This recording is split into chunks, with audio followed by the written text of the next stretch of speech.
Right, so I got a comment, and this is what it says. Sage, you speak often of this illusionary reality, and there is no true meaning or purpose in this reality. But what is your opinion on treating this reality like a game and enjoying it to the utmost in a hedonistic way? If it doesn't matter, and it is an illusion, why not make the best of it? Could we use this lucidity to win the lottery? Build a multi-million-dollar business, buy private jets, sleep with beautiful models all over the world? Why not build a time machine to bring our loved ones back to life? Why aren't you speaking more about taking advantage of this reality and enjoying it? You tend to take a pessimistic tone when it comes to reality, or should I say indifferent more than pessimistic. You, Sage, as a human, you can't tell me you would not enjoy some of those things I mentioned above. Just the fact that you have a human body and a human mind, of course you would. I just don't understand why not preach more about actually controlling the video game as opposed to not participating in the video game. I remember a few videos back you interviewed your homeless friend. If you had full control of this reality, you would be able to help him get back on his feet and give him money to eat. I feel like you may be preaching the wrong thing with this indifferent, detached approach. Could you please make a video for the people that actually want to participate in the illusion and maximize their existence financially? I got kids to feed, Sage. That's the comments. Alright, so here's my response. I do often speak about the illusory reality, but when I say that there isn't any true meaning or purpose, I mean so only in an objective sense. You are not here to find any meaning or purpose that is predetermined and waiting to be discovered. There isn't any plan laid out for you by a god. There isn't any destiny for you to fulfill. But for those that live their lives like a leaf in the wind, there may be a fate awaiting you. That is, like a ship at sea with no one at the helm. Where you end up is left to the volition of random cause and effect. So then, if not that, then how else? How is it possible to be lucid, exercise more control, yet not fall into attachments and hence sink back into delusion? Truth be told, it's a very difficult path, requiring one to find the delicate balance between directed intent, disciplined mindfulness, and impeccable organization. If all one wants to do is to treat life like a game and pursue hedonism, then there isn't anything more required of you. This isn't a proper spiritual undertaking. This is what the bulk of humanity is doing right now. It's the status quo. This is the mediocrity of the lowest common denominator. You don't need any spiritual training or an awakening to follow the herd. All you need is to learn how to play that game better. And this can be accomplished through illusory avenues like school, motivation seminars, self-help, self-improvement, financial strategies, and social networking. This game is illusory, yes, but one should be careful when they follow this up with, "So then nothing matters." When it comes to this game, nothing within it ultimately matters, for death and impermanence ensures that eventually there will be not any trace left of this particular physical timestamp.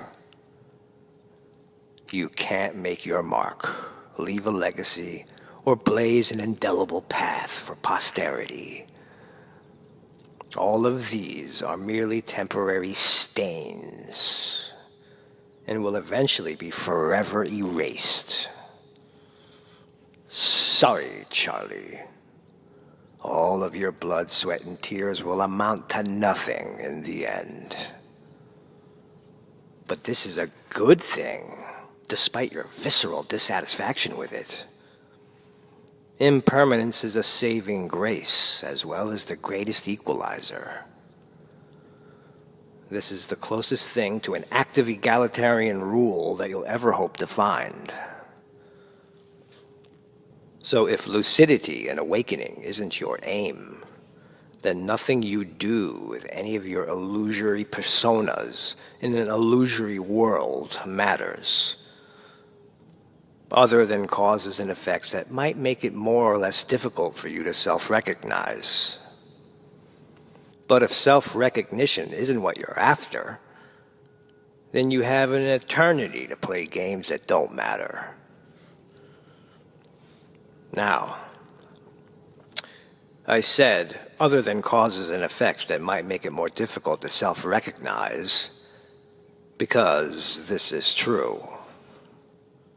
Indulging in attachments, endlessly chasing mirages, committing evil acts will sink you deeper and deeper into delusion. And with this comes suffering. Because serenity, tranquility, and lucidity cannot be found in illusory circumstances. But with enough suffering, eventually, you might become interested in lucidity again, and less enthralled with the prospect of pursuing more shadows on the cave wall. So what you do with your attention is important. If enlightenment is your aim,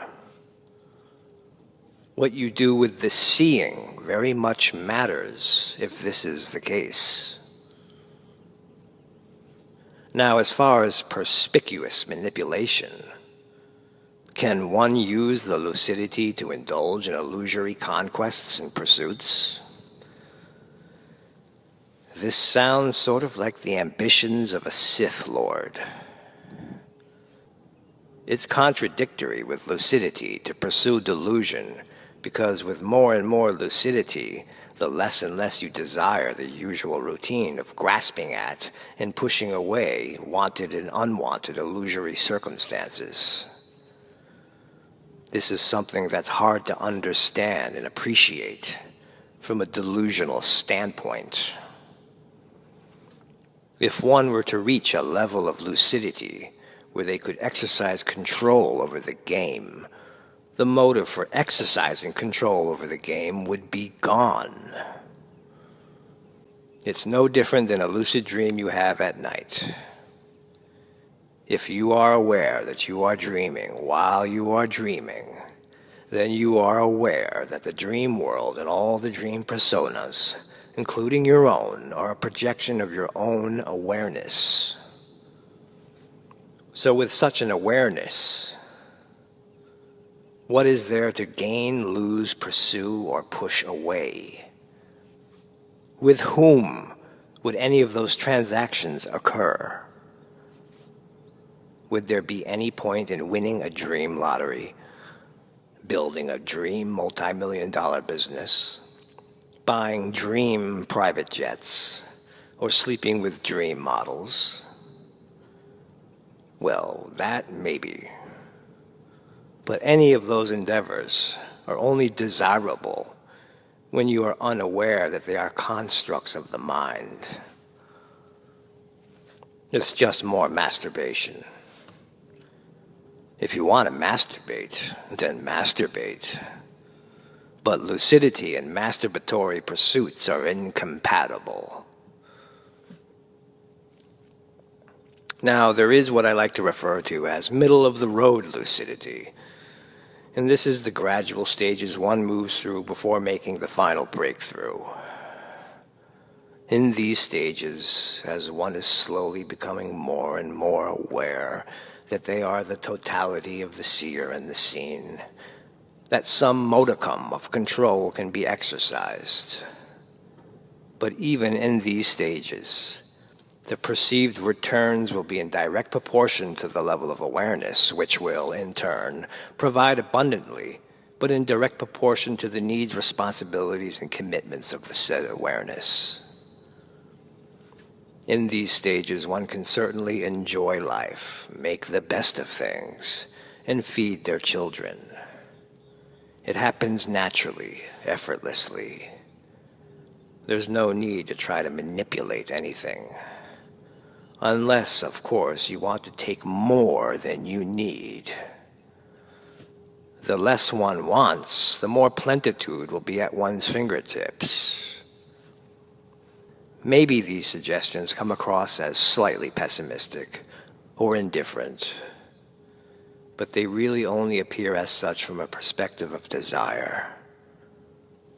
I don't expect your desire to understand that having full control means the destruction of desire. But none of that means, nor have I ever suggested, to not participate. I fully suggest that you participate. The question is, what do you want?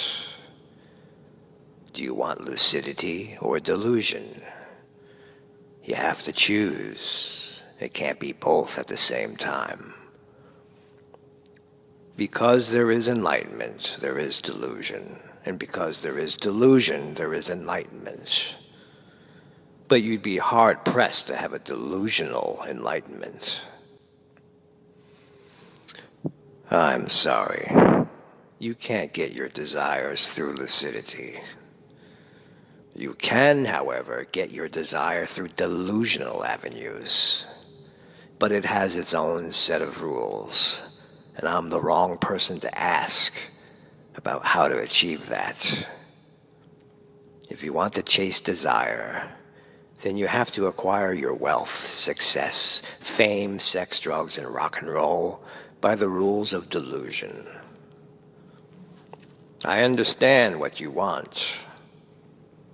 The wants of desire know no bounds. The fire of passion is insatiable and greedy to no end. But these issues are not the matters of lucidity. At one time, I also had a head full of wants and desires. But those kinds of desires are not your dreams. When you begin to drop desire is when you realize your dreams. And these are the kinds of creative expressions that can make the illusion a little more easier for everyone. Being a greedy vacuum isn't what those in need from you. You mentioned my friend Shivaji, who is currently homeless, and suggested that if I had full control of everything, then I could help him get back on his feet and give him some money to eat. I don't need full control to do those things. I'm only middle-of-the-road lucid, but I have given him money to eat, and I'm trying to help him get back on his feet. You see, I am participating. He is participating. It will happen, but it's not something that needs to be controlled. It will happen on its own with our participation.